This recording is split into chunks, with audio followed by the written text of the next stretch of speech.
Good evening, and this is Frankly Speaking Live with your host, Frank Holzhauser, and sounds kind of bassy for some reason, and my co-host, David Kanyuk.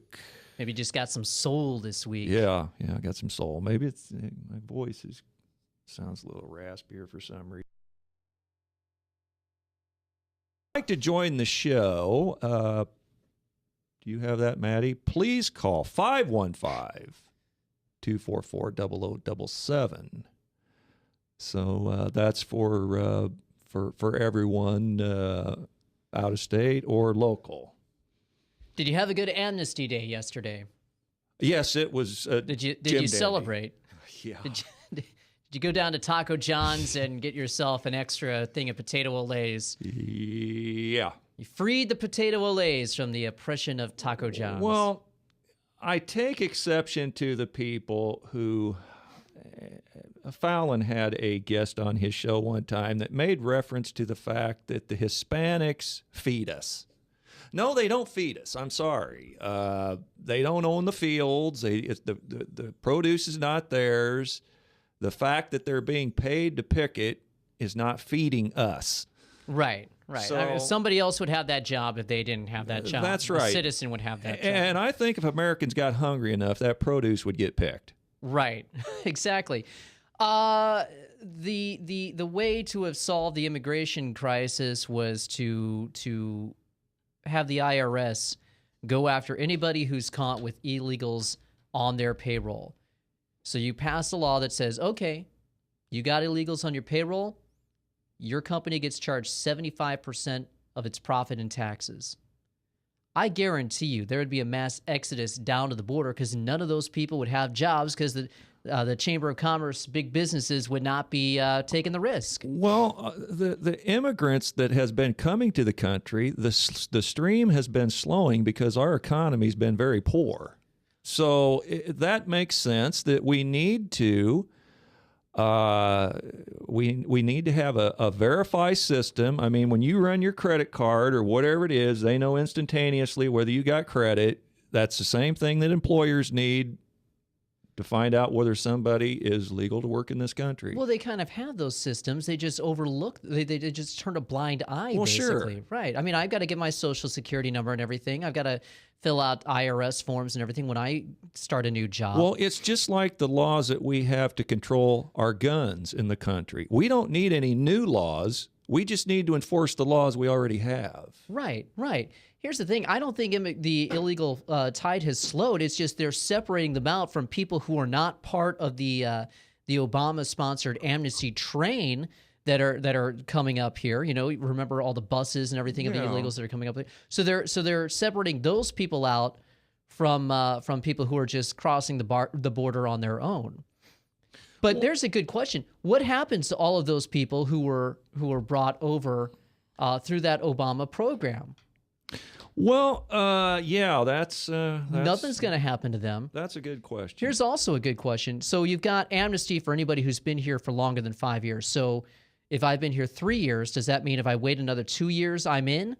Well, first off, how are they going to prove how long somebody's been here? That's the first problem. Yeah, you can't prove that. There's no way to prove it. And what's to stop the people who have their bags packed right now, or their rucksack, as Bear Grylls would say, what's to stop them from bolting for the border right now and saying, hey, I was there 5 years, I was there 3 years, I was there whatever. And so for those people who have been here for 5 years or longer, oh, great, it's the niceties of what Obama was saying were just too much to bear.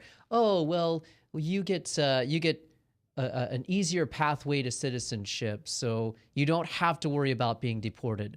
So if they don't have that sort of Damocles hanging over their head, which is deportation, what's to give them an incentive to become a citizen in this country?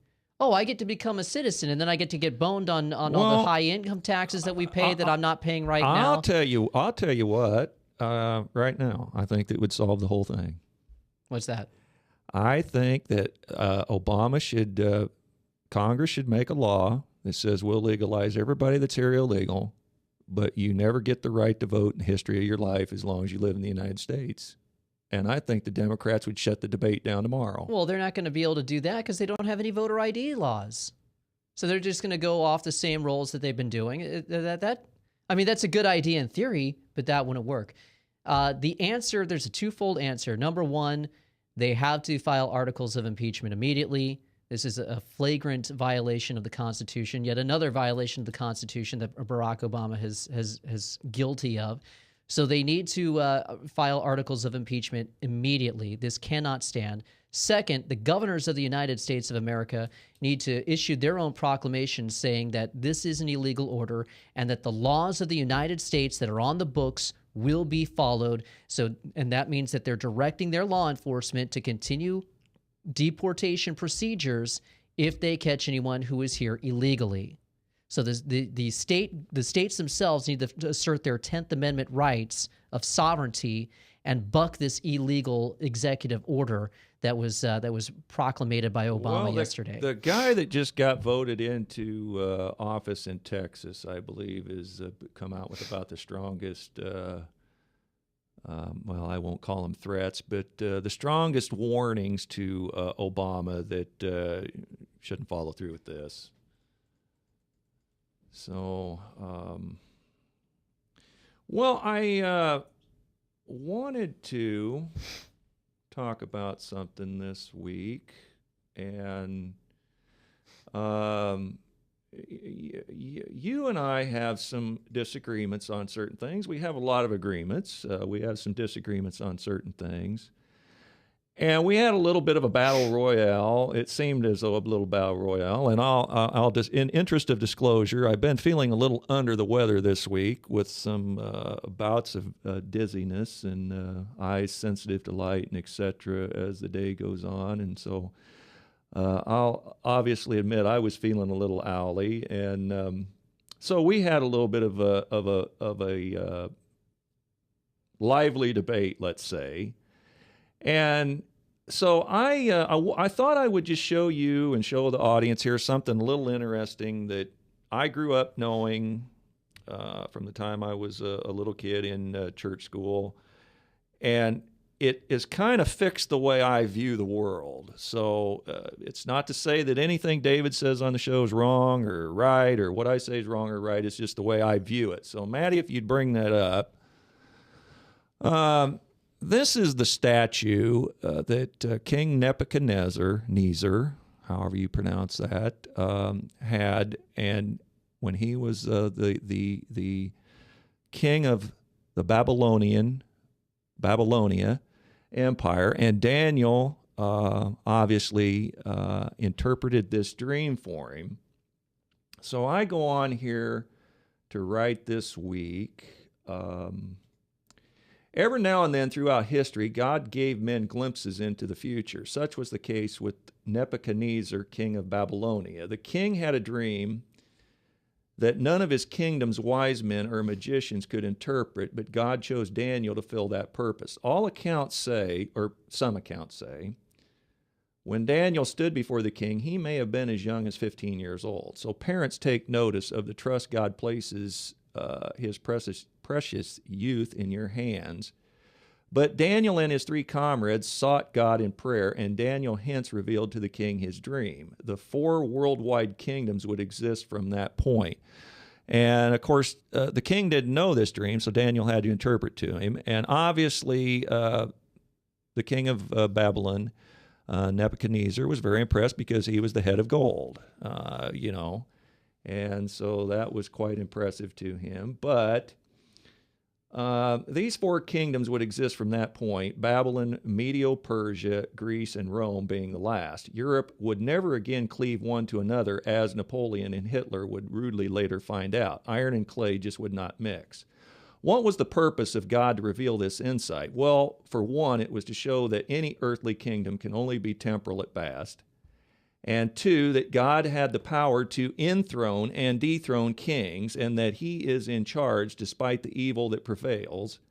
And 3, that God does things on his timeline, not man's. And one lesson must be noted here. God sets up one and puts down another. So when he caused the USA to rise up, he chose the United States not to come up in power in Europe, the land of conquered peoples. But most important, he wanted kings to know that their reigns were of determined, proportioned, inhabited length to show us, stand for God, for your days are numbered. This was a lesson that tyrants and dictators all through history should take heed. Now, what does this say about today? No matter who the leader is, your time is ticking, and when God says your time's up, he doesn't take no for an answer. So, brethren, fear not, be anxious not, fret not. God will work it all out in his time. How does God work it out? By putting in leaders when he sees fit. He works it out through people. Yes. That's just it. See, I don't know. The way that is worded almost sounds like just don't worry about anything. Keep your head in the sand because it's all just going to sort itself out. Well, and okay, that's kind of almost a dangerous viewpoint to have, because no, God works through people. It works through people, whether they're good people or whether they're bad people. But he works through people, and so that the fact that God is in charge does not excuse one from having a desire to be involved with earthly matters and political matters and things like that. You still have to have that mindset, because if you, as a Christian person, are not going to get involved, then you're allowing that vacuum to be filled by those forces of Lucifer. Well, but go ahead. I was going to say, why don't you outline what the debate was about? Well, at issue was something that you had posted about Edward Snowden. Yes, okay. The NSA whistleblower, saying that he was a traitor and that he should be shot. Now, I've been a little boisterous about people who I consider to be traitors on this show in the past, maybe a little bit too bombastic, I will admit at times. However, there's a difference between someone who's acting. I don't feel that Edward Snowden is acting against the best interests of the country. Well, Edward Snowden is a whistleblower. Okay, here's the problem with whistleblowing, and there has to be there's got to be an arena for whistleblowers without divulging national security secrets. Who's he going to blow the whistle to? Is he going to go blow the whistle to the NSA and say, "Hey, stop doing that"? Because that they've shown that they don't care. Okay, let me get two things on record that I've said before I kind of get to my opinion. But real quickly, Matthew 24:6, and this is Christ himself speaking. Wars and rumors of wars, this must come to pass, but is not yet the end. So wars is a given. So, if whatever you think, false flags, whatever you think, who's starting the wars, irregardless of how a war started, God says it's a given that they're going to happen until the end of time. And then, as I've stated on the show before, 1 Thessalonians 5:3 says, the real scary part is not wars, but when the worldwide chant of peace comes out, and then sudden destruction falls upon them. When they shall say peace and safety, sudden destruction come upon them as a woman with child, and there is no escape. So, getting back to what we was debating on Snowden and Assange, Greenwald, and Bradley Manning is the people that I mentioned. Glenn Greenwald said on a C-SPAN deal that I saw on a forum that he had that Snowden had secrets that he had taken, stolen, whatever the word you want to call it, had taken secrets that involved not just NSA spying. So my issue with Snowden and these guys is Russia and China would love to have those secrets if they don't already have them. Why would you, when you signed a paper of confidentiality, a non-disclosure agreements, which he's had to have signed to get in this arena, this security arena, why would you take this stuff and allow China and Russia to have it? That's my biggest qualm with the whole thing. Because if he stays in the U.S. under the NDAA, he could be declared an enemy combatant, stripped of his citizenship, and killed by this administration. Okay, this has been Frankly Speaking Live with your host Frank Holzhauser and David Canuck, and we will return after the break. Max Real Estate Concept Studios. This is Webcast One Live. If you choose to obey the power of sin, it leads to death. If you choose to obey obedience, it leads to righteousness. Forgiveness is just the beginning of life in Christ. God wants us to live for Him now. And because of Jesus Christ, the gospel was preached, and you and I are blessed today because of Abraham. Did you know that? We're blessed. Experience Truth, 99.3 FM. Whether you're 10, 25, 50, 80 years old and beyond, everyone needs to live within their means. I'm Tom Coates with Consumer Credit of America. For almost a quarter of a century, we've helped people of all ages learn to manage their personal finances to benefit them far into the future. When problems arise, we've got the experience you need to make those debt problems go away. Got financial problems? Call Consumer Credit of America. Hey, psst. Let me let you in on a little secret. You ready? Always try to do business with people, not places, especially if you seek honest Christian business people. And when it comes to my car, I really need to trust who's working on it. Now, my family is so blessed. A few years ago, we found a family-owned automobile repair shop that operates as a Christian business also. Open, honest, reliable, trustworthy. It's AMCO on Hickman Road in front of Kmart.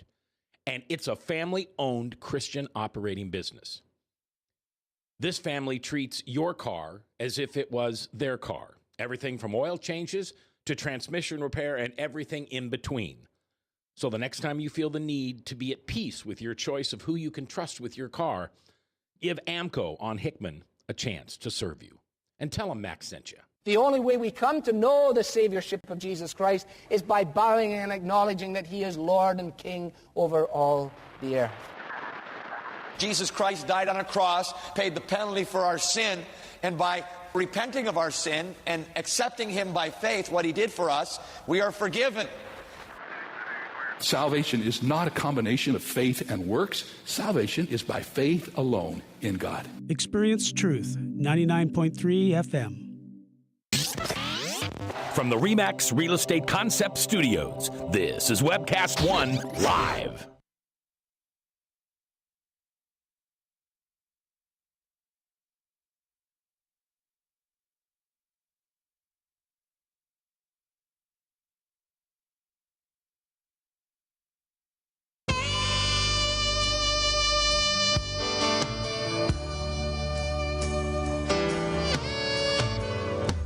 And we're back with Frankly Speaking Live. I'm your host, Frank Holzhauser, and my co-host, David Kanyuk, and our lovely producer, Maddie. And David has a new impression, but I don't think he wants to do it on air. Not on air. No, we're good. We're good to go. We did the Mac impersonation last week. We're fine. On Webcast One, live. Live. Okay. And if you'd like to join the show, be sure and call 515-244-0077. 0077. So we were talking about an arena in which somebody could divulge illegal activities that are going on. How Yeah. can he properly do this? Well, when you have a tyrannical administration that has signed in this thing called the National Defense Authorization Act, which says that anybody that they want to can be declared an enemy combatant, even in America, and then the State Department, the president, can have them killed. And it was very telling, and this gets into more conspiratorial stuff, but it's very telling that on the day that that went into effect, May 1st of 2012, there was somebody who said he was going to release a previously unknown nugget of information about our dear communist leader, Barack Obama, that would probably reshape the 2012 elections. And that very day where he was supposed to release that information, he mysteriously died. Suddenly just up and died. Who was that? That was Andrew Breitbart. Okay, Yeah. He suddenly dies on the day that the NDAA goes into effect. It's ruled a heart attack without any autopsy being done. I mean, it's just initially heart attack, then there's an autopsy later on, and the coroner mysteriously dies. So just some interesting circumstances right there. I know there. I mean, if anybody has a chance sometime, read the death list around Bill Clinton that Jennifer Flowers has put together. And it's quite shocking. There's hundreds of people on the list with so-called committed suicides and all kinds of things. Yeah, people who suicide themselves in the back of the head with a shotgun. And they just happened to fall on a railroad track, and it was called natural causes. Right. You know, I agree. Let me ask you this. Let's say you go to work for a company. You sign an agreement that says you're not going to release the company's secrets. You're not going to talk about anything the company does. Not going to do their secret sauce. Right. You come to find out the company is basically. You find out the company is corrupt. Maybe they're doing slave labor. Maybe they're killing somebody. Maybe they're raping somebody. I don't know. You find out the company is corrupt. So you go out there. You can't really confront the company about it because you're afraid for your own life. So you have to go out to the press and say, hey, this company is doing this. Suddenly, you're branded as a traitor by that company for divulging company secrets. So the issue isn't, oh, look at what this company is doing. It's, oh, look at this guy divulging company secrets. And that's what Edward Snowden has done. I agree with you to a point.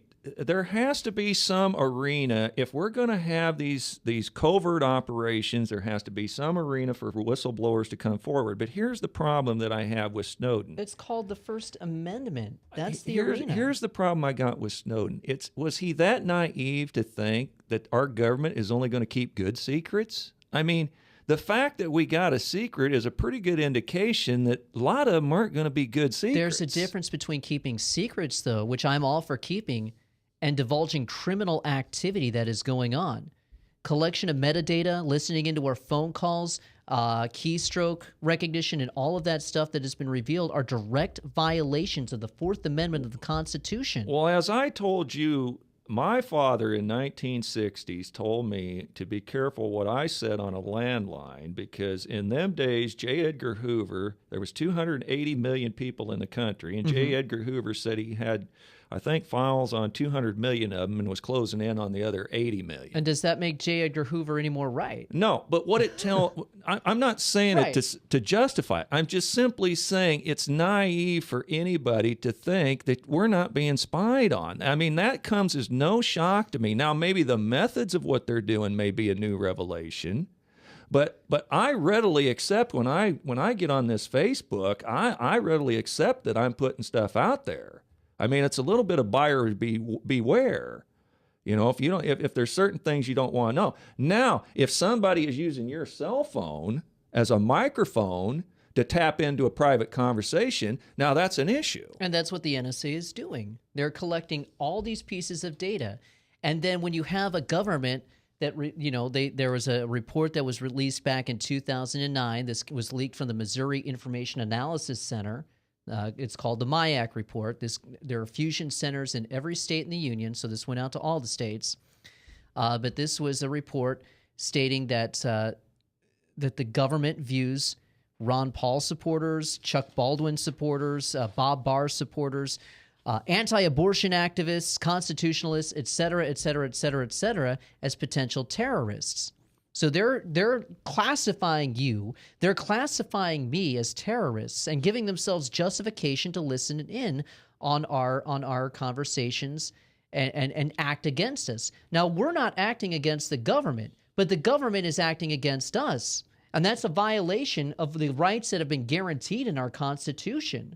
The Fourth Amendment of the Constitution says that the right of the people to be secure in their persons, houses, papers, and effects against unreasonable searches and seizures shall not be violated, and no warrants shall issue but upon probable cause supported by oath or affirmation, and particularly describing the place to be searched and the persons or things to be seized. So if they are suspecting us of terrorist activity, if they have probable cause, if they have an oath and get a warrant, that's one thing. They have to have that probable cause. But just to go and listen ad hoc without any restraint whatsoever is illegal. Well, let me ask you a question, just a hypothetical. I'm just going to make some, I was kind of mulling something like this over last night, but let me just make up this really absurd hypothetical type thing. Let's say there's somebody on the streets of New York, and he has an envelope in his back pocket that contains the most deadly virus known to man,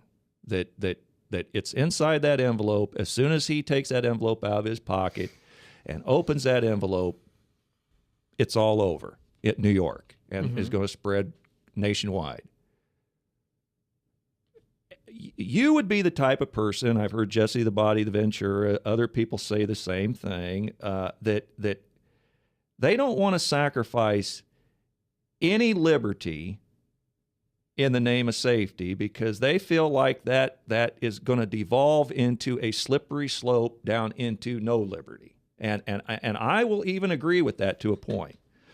But what would you do in that case? My opinion would be, for the sake of the safety of the country, I'm sorry, but in this one instance, we're going to stop and frisk and check every individual that we find until we find that envelope. Well, you're acting on an actionable piece of intelligence that says that there's somebody with an envelope with a virus that's going to be released. So that is probable cause. Okay, I'll probable agree cause. with that. So you do have that right in that instance to go and try and search out.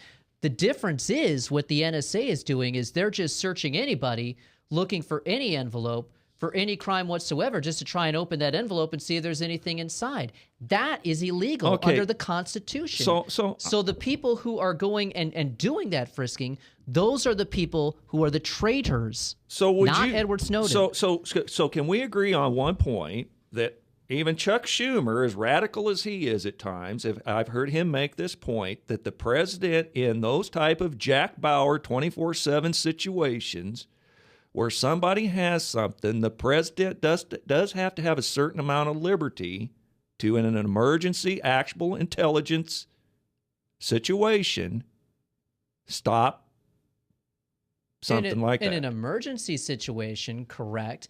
But what they're doing is not in an emergency situation. I'm not saying what we were talking about previously as an emergency. I'm just saying, can we come to some agreement that in an envelope type situation or a nuclear warhead type situation, something that the president would have to have the authority to act almost instantaneously without going to some courts, a FISA court or whatever, on actionable intelligence to stop a near. We do have that common ground, and that's laid out in the Fourth Amendment of the Constitution, which the NSA is violating. And if they're violating that tenet of the Constitution, that makes those people, Michael Hayden, Keith Alexander, those people are the traitors, not Edward Snowden, who all he did was say, hey, look, they're stopping and frisking everybody without any probable cause. They're violating your privacy. Okay. They're potentially blackmailing people with this. But what would you do in the case now that according to Greenwald, these is his own words, these aren't mine, I'm not making these up, that he has national security secrets that doesn't involve the NSA. What do you do about Snowden in that instance? I don't know what you would do about Snowden in that instance. What I would do is clean up the NSA first and foremost, so we create an environment where we can bring Edward Snowden back without him fearing for his life. Well, obviously, I would prosecute the people that we know have committed treason. Obviously, I think you would also agree that whatever information he's got, we don't want in the hands of Russia or China. I'm not worried about Russia and China. The likelihood that Russia and China are going to just one day decide to snap their fingers on intelligence that Edward Snowden brought them about what we're doing inside our own country and come after us is not very likely. What I'm worried about right now is what's happening in our own backyard, and we can't really worry about what's happening in other people's backyards and what threats are outside if we're crumbling from within. If we don't have a free republic that's worth defending, then what does it matter what Russia and China have? Yeah. Well, I was just reading a message, that somebody had sent on Facebook. The other thing that I wanted to mention, I'm not a person who, I was a person in school who enjoyed history. I studied all the wars that we had in our history of our country. A lot of the other wars, the biblical wars and et cetera. And I'm the most comfortable I guess, the most knowledgeable talking about World War II and the Civil War, although I know a little of Vietnam, and I know some other things about some other wars. But ever since World War II, I would say, as per example, we've talked about the vast military-industrial complex. I would say since World War II, when FDR was put into office, the unemployment rate was roughly 25%. In his first couple of years, he took that unemployment down to about 14%. It sprung back up to 17%, but by the time we went into World War II and come out of World War II, the unemployment in this country had went from 17% to 2%, so almost non-existent. I don't advocate necessarily that war is going to bring prosperity, but in that given situation it did. But I would say ever since World War II, our foreign policy has been based basically on three things: oil, Israel, and the spread of communism. Where we were in the Cold War situation, now we can argue about World War II, and I'm in total agreement with you. As my grandpa said, 20 years ago, that when we got done kicking the Germans' butt, we should have went right into Stalingrad and kicked the Russians' butt. We let them get away with way too much of the German scientists. We let them get away with things that they should never have gotten. So if we would have done something about that, we might not be fighting with Russia right now. The difference between, and I agree, the war economy definitely helped us get out of the Depression.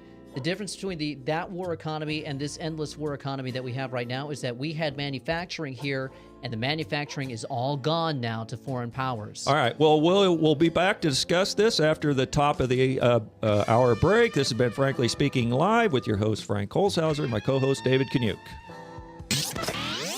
From the RE/MAX Real Estate Concept Studios, this is Webcast One Live. I'm Brian Leach, owner of Service Legends, and my position is Chief Talent Officer. I'm Nicholas Wonderscheid. I am Bernie Hobbs. And I'm the Service Manager. Marketing Director and Client Relations Manager. Everything that we do is about ensuring that we exceed your expectations. Our clients are important to us. 100% satisfaction. We're not just focused on heating and cooling. That's the easiest part of our job, actually, is fixing furnaces and air conditioners. Everyone that we come in touch with, we want to improve lives. Bottom line is, we've got our installation guarantees, 25% energy savings guarantee, comfort guarantee, temperature selection guarantee, property protection guarantee. 100% satisfaction guaranteed, fixed rate or it's free. All of those guarantees are backed up with a 100% money-back guarantee to hold ourselves accountable to making sure that you get what you're after. Just fixing the problem today. If they have another problem 5 days down the road, it's still fixed rate or it's free. We use what's called straightforward pricing. Our technicians are going to give you an exact to-the-penny price on what it's going to take before they move forward with any repair. That way you know what to expect. It's the same price every day. No surprises. If you get off work at 5 o'clock in the afternoon, you come home, you realize that, oh, my furnace is broken. Now you need to call somebody out that night. You shouldn't have to pay more for that. We're guaranteeing service 24/7. We run afternoons, evenings, nights, weekends. We're staffed to work that. Phone rings at 3 in the morning. You'll get one of our representatives answering the phone every time. We're not sending you out to Timbuktu in some call center. It's our Service Legend team members, our mission control team. I'll take a call anytime. And then they answer the phones the same way during the day as they do at night. It's a great day at your service company. How can we make you smile? That's the only way to provide true 24-hour service. When you're able to let somebody actually live in their home safely when they weren't able to do that before, where they don't have to stay up at night and worry about, is the heat going to come back on? Are we going to freeze the pipes? Is the baby in the room next door going to be sick because they got too cold? When you're able to help somebody overcome challenges like that, that's impacting a life. That makes a difference. I get goosebumps thinking about it. I love the team. I love the people that I work with. We have fun, but we work hard. I call them my ambassadors of legendary service. If you could just envision what that is, that's who we're sending to your home. They literally will call in, pick up the phone and call and say, hey, I want to talk to your manager. And I get on the phone, they're like, that technician that was at my house was the greatest technician ever. That's cool to me. We want to brighten people's days. Every person that we have going into the house has gone through an extensive background check. Drug testing, we have a very thorough interview process that 1 out of 140 people make it through. If we promise you something, that's what you're going to get, no matter what. We're here when you need us to protect the safety and comfort of your family. If you're not happy, we're gonna make it right. If we're willing to put 100% money back guarantee on what we do, what type of work do you think we do? Give us a call. We're there for you 24/7, 365 days a year. Enough said.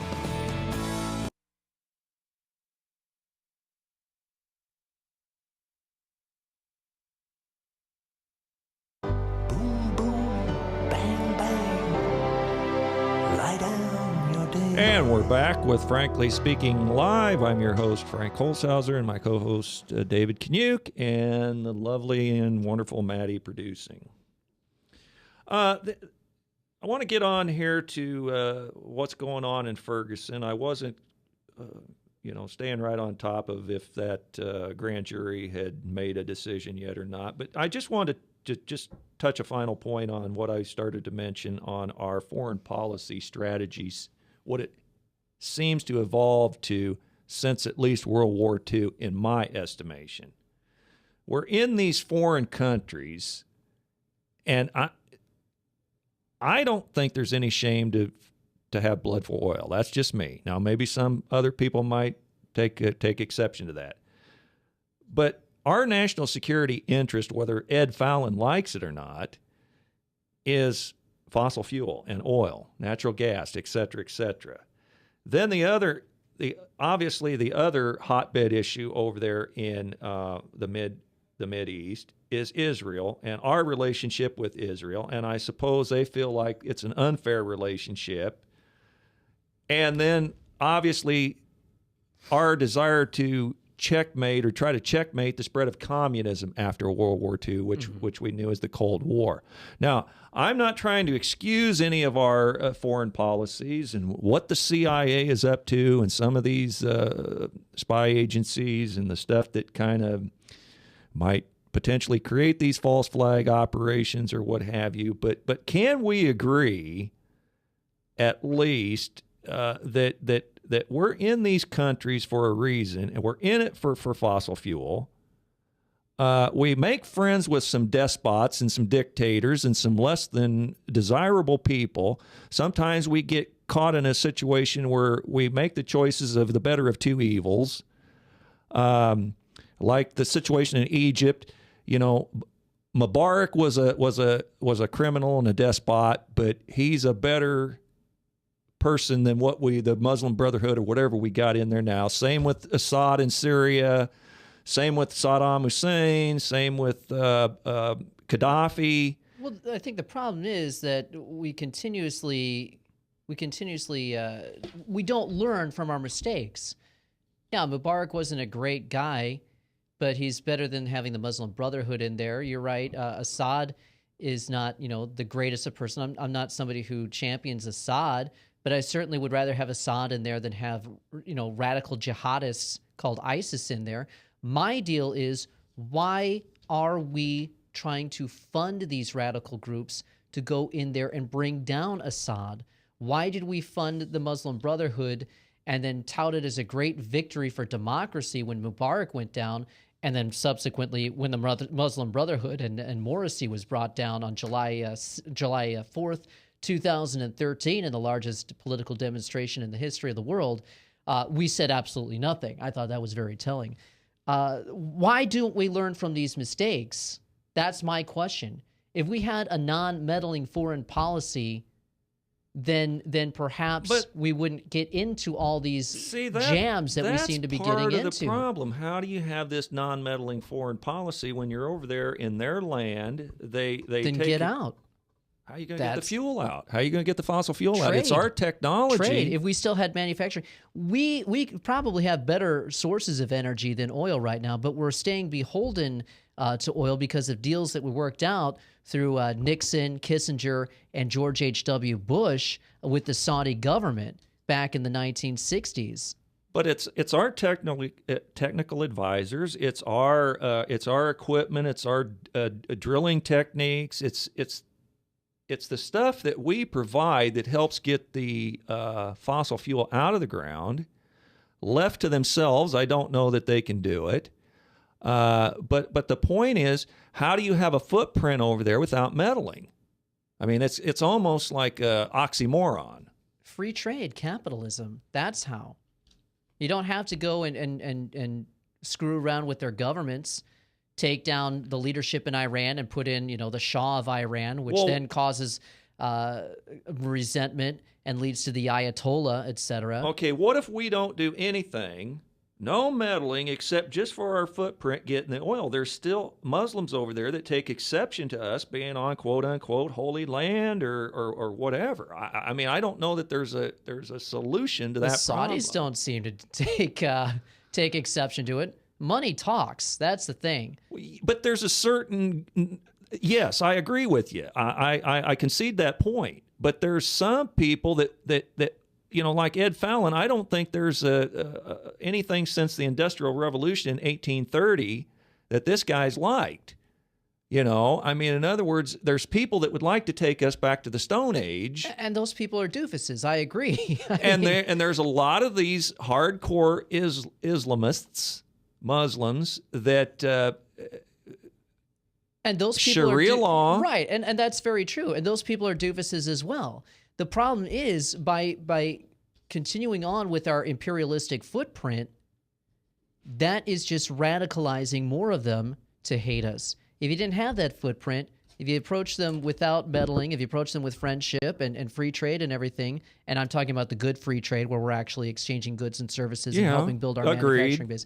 If you actually had that, a free economy instead of the planned economy that we have in the world right now, you probably wouldn't have the rise of these Islamic jihadists because they wouldn't have anything to be really that ticked off about. Well, and then here's this second thing, and I mean, I don't want to extend this too terribly long, but we then got this sticky topic and sticky situation with Israel. And we know that these guys are mortal enemies from the David and Goliath story. Palestine equals Philistine. And these two are at natural enmity with one another.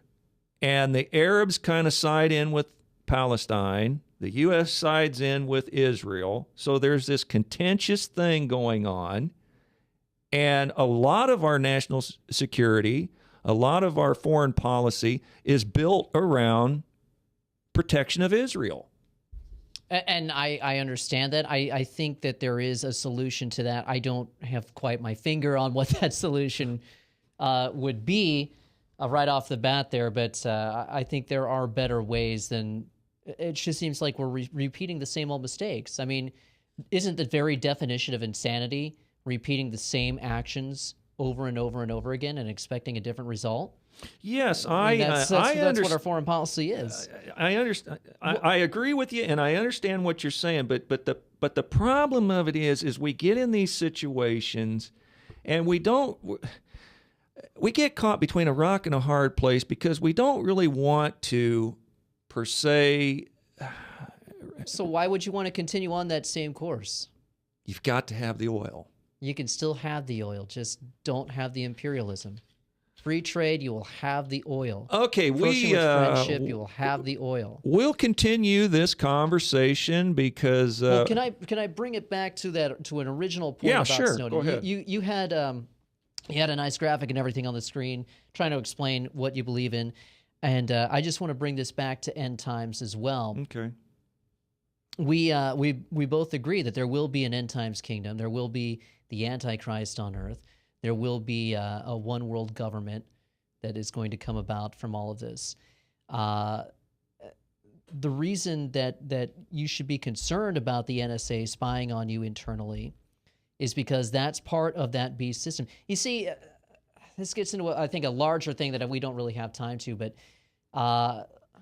everyone views the devil and God as opposites, right? They're on opposite ends of the spectrum. What people don't seem to realize and understand is that God and Lucifer are not polar opposites.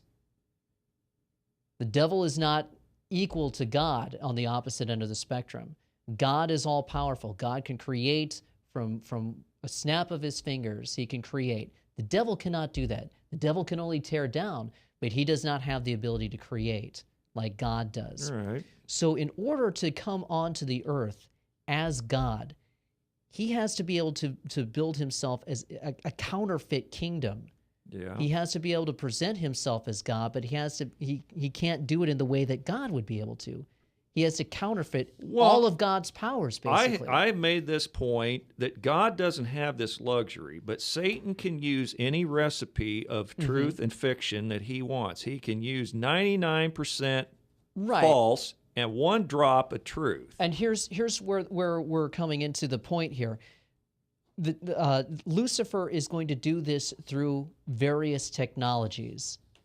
He's going to create his one world totalitarian system through things like the NSA spying, through things like the all-powerful, all-seeing Google hive mind that's being developed, transhumanism especially, which is the merging of man and machine, and that goes into a much larger topic, which we should devote an entire show on.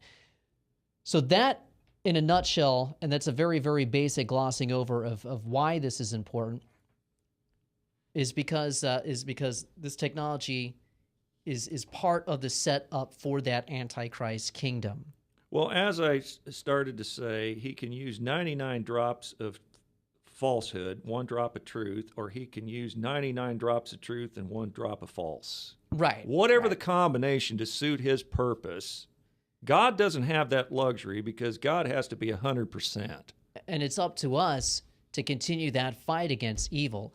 Matthew 24 is very interesting because the disciples come to Jesus and they ask him, when are you going to come back? What are the signs that how do we know when you're coming back? And it's very interesting because Jesus doesn't give an exact date. He doesn't give an exact time. He says, I don't even know when I'm coming back. Think about that for a second. He says, I don't even know when I'm coming back. Well, that's him on earth. He says, no one knows but the Father in heaven. Right. But here's the Christ point. on earth. Here's the point. That, here's the right? point that I'm getting to. He goes on to lay out the series of conditions that we will see before he does come back. So he's saying, I don't know when I'm coming back, but when you see all this stuff go down, that's the sign that I'm coming back. So this leads to an idea that I've had. Maybe there is no specific date that is set. Maybe we can get a reprieve.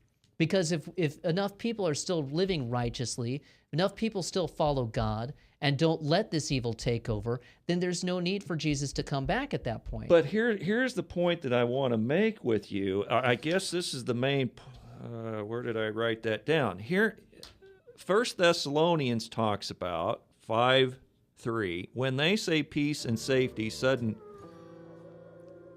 destruction will come upon them. So what I'm saying is, that peace is going to be the ecumenical movement that is going to want to draw these Protestant faiths back to the motherland, the mother church. The Catholic Church. And we're seeing that happen right now. That's one of the conditions. All right. We'll pick this up after the break. This has been Frankly Speaking Live with your host, Frank Holzhauser, and my co-host, David Kaniuk. From the RE/MAX Real Estate Concept Studios, this is Webcast One Live. Get away from us, you mean old credit card. We don't have any more money. We're in trouble now. Save us! Help! Somebody save us! Somebody help! Help! Save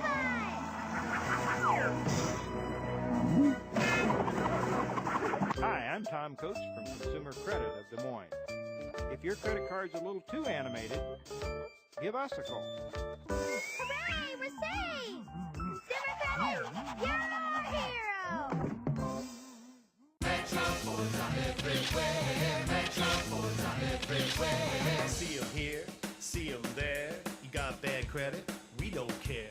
Metropolis on everywhere. Metropolis on everywhere. Visit emetroford.com for your guaranteed credit approval. Good credit, bad credit, no credit. Everybody drives with guaranteed credit approval at emetroford.com. Metropolis on everywhere. Visit emetroford.com today. If Tom Coates from Consumer Credit of America was your personal webmaster, Tom would filter out all bad debt emails. If Tom was your mailman, you'd never get any debt reduction junk mail. If Tom Coates was a lineman, he'd block any phone calls offering to reduce your credit card debt. Hi, I'm Tom Coates with Consumer Credit of America, and we're still your best choice for credit counseling. We're local, we're accountable, and we can do more. You make the call when the time's right for you. When it comes to competition, there really is none for Consumer Credit of America.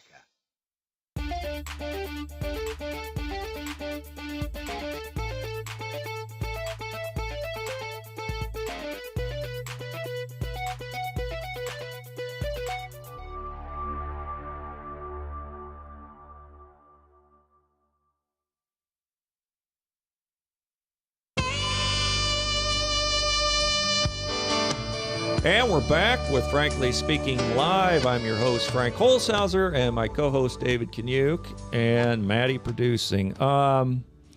You had kind of a wrap-up point that you wanted to kind of wrap up and culminate some of the stuff we've been talking about tonight. And yeah, there was an article that came out yesterday. This was Pastor Chuck Baldwin out in Montana. And I thought this was just really pertinent to some of the conversations that we had been having and over the past few weeks on the show about the left-right paradigm and what we've been talking about with Edward Snowden and everything like that. It might be a little bit, it's got a controversial title, especially coming from a pastor. So indulge me for a moment while I read this article. It's entitled, How Christians and Conservatives Are Helping to Destroy America. Told you it'd be controversial. Yeah. What makes America America? What distinguishes this country from the nations of the world or from world history for that matter? Even casual historians must admit that there has never been a country like the United States of America ever to exist. This nation is unique to world history. There has never been a country like this and probably never will be one like it again. As hard as it is for the anti-God types to admit, America has a deeply rooted Christian history and culture. However, when one says America is a Christian country, usually spoken by a Christian, of course, he or she may mean something that never existed. So let's set the record straight. America was never founded as a theocracy. And even though there are some well-meaning, albeit naive Christian people today who pretend that America once had and should have again a theocratic type of government and society, the fact is America was never a theocracy. The only theocracy in the history of the world was the Old Testament Israel under Moses. After the death of Moses, God expected Israel to be governed by the principles established through Moses. Even the reign of Israel's greatest king, King David, could not be classified as a theocracy. He, too, was expected to adhere to the tenets and principles of Moses. Only through Moses did God directly govern the people, and even within the government of Israel, God established the roots of what became known as republican government. But I will just save that discussion for a later day. So if by Christian nation people mean that America was established as some sort of theocracy, they are gravely mistaken. It is also unfortunate that some well-meaning, at least I think they are well-meaning, Christian people give the unchurched world the impression that they are trying to create some sort of theocracy in America today. Some even go so far as to teach that we don't need a constitution or state and municipal laws, and any such laws are themselves evil. This is an asinine philosophy, to say the least. I, for one, would never want a so-called theocracy administered by the likes of the vast majority of Christian teachers and pastors today. Are you kidding? Most of them can't even govern a small congregation of believers who are ostensibly assembled under the same ideology, the same eschatology, same ecclesiology, etc. Have you been to a church business meeting lately? You really want those people dictating national laws? God forbid. There is no Moses on the scene today with new revelation dictating God's will for the nation. That being said, there is no mistaking the fact that America has a deeply rooted, rich Christian tradition. America's founders, even those who were not professing Christians as we understand the term today, acknowledged that fact. Benjamin Franklin wrote a pamphlet called Information to Those Who Would Remove to America. It was intended to be a guide for Europeans who were thinking about relocating to this country. In it, he said, quote, hence bad examples to youth are more rare in America, which must be comfortable consideration to parents. To this may be truly added that serious religion under its various denominations is not only tolerated, but respected and practiced. Franklin continued, atheism is unknown there. Infidelity rare and secret, so that persons may live to a great age in that country without having their piety shocked by meeting with either an atheist or an infidel. He went on, saying that the divine being seems to have manifested his approbation of the mutual forbearance and kindness with which the different sects, meaning Christian denominations, treat each other, by the remarkable prosperity with which he has been pleased to favor the whole country. Noah Webster, himself an outspoken Christian, said the religion which has introduced civil liberty is the religion of Christ and his apostles, which enjoins humility, piety, and benevolence, which acknowledges in every person a brother or a sister and a citizen with equal rights. This is genuine Christianity, and to this we owe our free constitutions of government.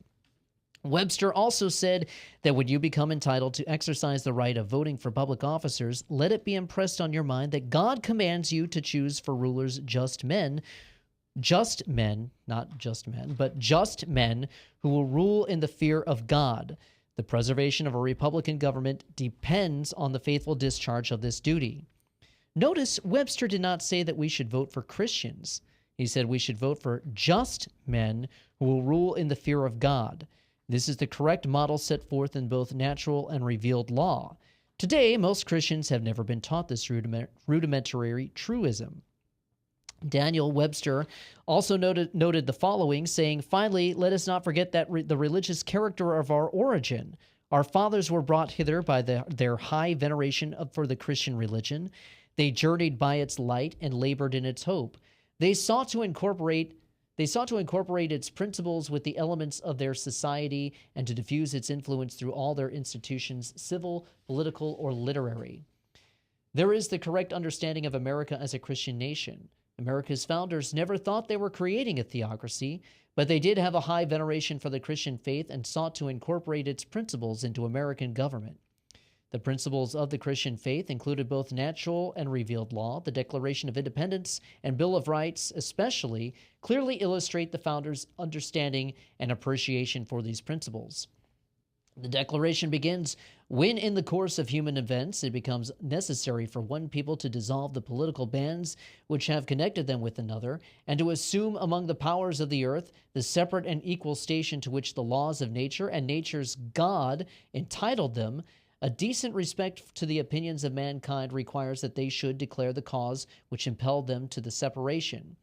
We hold these truths to be self-evident, that all men are created equal, that they are endowed by their Creator with certain unalienable rights, that among these are life, liberty, and the pursuit of happiness." As Thomas Jefferson quickly penned the Declaration, he was borrowing heavily from John Locke and the commonly understood principles of natural law. Though the founders were dissimilar in regards to their understanding of biblical teaching, to a man they understood and agreed with the self-evident principles of natural law or the laws of nature. Furthermore, virtually every right enumerated in the Bill of Rights can be traced directly to commonly understood principles contained in natural and revealed law. That fact is unassailable. In addition to our common Christian heritage, America was united with a common language along with our common culture and history. The loss of our Christian heritage, our common language, along with our common culture and history, would certainly transform America into something other than America. Unfortunately, however, there are those who share our common faith and history who are also contributing mightily to the destruction of America. I'm talking about those who would identify themselves as Christians and or conservatives. Of course, to hear these people talk, America's problems are all caused by liberals or Democrats.